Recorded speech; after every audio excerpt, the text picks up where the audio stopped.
முட்டைக்கோஸ், கலர்கோஸ், சிவப்பு, மஞ்சள், பச்சை குடைமிளகாய், அடுத்ததா ஒரு துண்டு பன்னீர் மற்றும் பேபிகார்ன். முதல்ல வெள்ளை முட்டைக்கோஸை 10 இதழ்களா தனித்தனியா பிரித்து எடுத்துக்கிறோம். கடினமான தண்டு பகுதியை வெட்டி நீக்கிங்க. 10 இதழ்களையும் ஒன்றன் மேல ஒன்றாக அடுக்கி வச்சு சுருட்டி எடுத்துக்கலாம். எல்லா இதழ்களையும் நீல வாக்குல சன்னமாக நறுக்கி கொள்ளலாம். இதே மாதிரி கலர்கோஸையும் நறுக்கி எடுத்துக்கோங்க.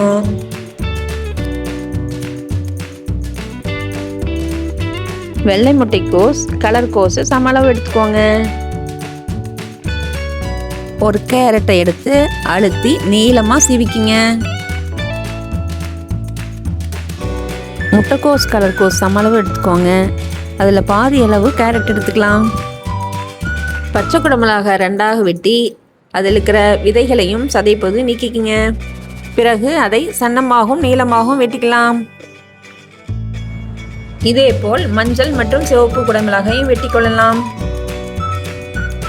குழந்தைகளுக்கு காய்கறி சாலட் சாப்பிட கொடுப்பதால் பல நன்மைகள் இருக்குங்க. உடலுக்கு தேவையான விட்டமின்ஸ், தாதுக்கள், ஆன்டி ஆக்சிடென்ட்ஸ் கிடைக்குது. ஒரு நாளைக்கு தேவைப்படும் விட்டமின் ஏ, கே, சி நாம் ரெடி பண்ணி இருக்கிற முட்டைக்கோஸ், கலர்கோஸ், கேரட், குடைமிளகாயில் அதிக அளவு இருக்குங்க. விட்டமின் B6 குறைந்த அளவில் இருக்குங்க. அது மட்டும் இல்லாமல் நார்ச்சத்து, ஆன்டி ஆக்சிடென்ட், ஃப்ளவனாய்ட்ஸ் மற்றும் ஆந்தோசைனும் இருக்குது. இந்த சாலட் கலர்ஃபுல்லாக இருக்கிறதுனால குழந்தைங்க ரொம்ப விரும்பி சாப்பிடுவாங்க. கலோரியும் குறைவாக இருக்குது, அதனால் எடையும் கூடாது. நீளமாக வெட்டி குறுக்க சின்ன சின்ன பன்னீரை துண்டுகளாக வெட்டிக்கலாம். இதே போல் பேபிகார்னையும் வெட்டிக்கலாம். பன்னீரில் புரோட்டீன், கால்சியம், ஃபேட் ஆகிய சத்துக்கள் அடங்கியிருக்குங்க. பேபிகார்ன்லேயும் நார்ச்சத்து மற்றும் ஃபோலேட், B9 கணிசமான அளவு இருக்குங்க.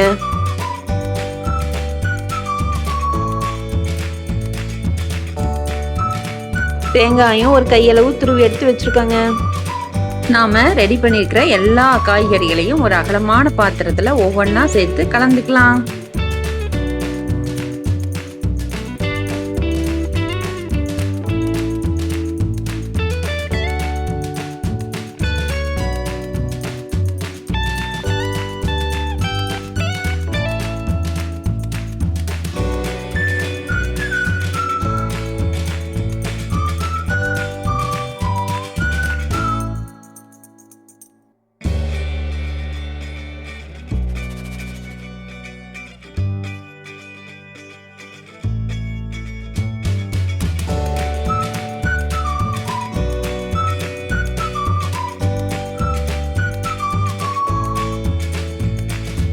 நம்ம கலந்து வச்சுக்கிற காய்கறிகள் மேலே 2 டேபிள் ஸ்பூன் தேங்காய் எண்ணெயை பரவலாக விட்டு ஒரு பெரட்டி தேவையான அளவு உப்பையும் சேர்த்து ஒரு பெரட்டி கலந்துக்கிட்டா ரெயின்போ சாலட் ரெடி.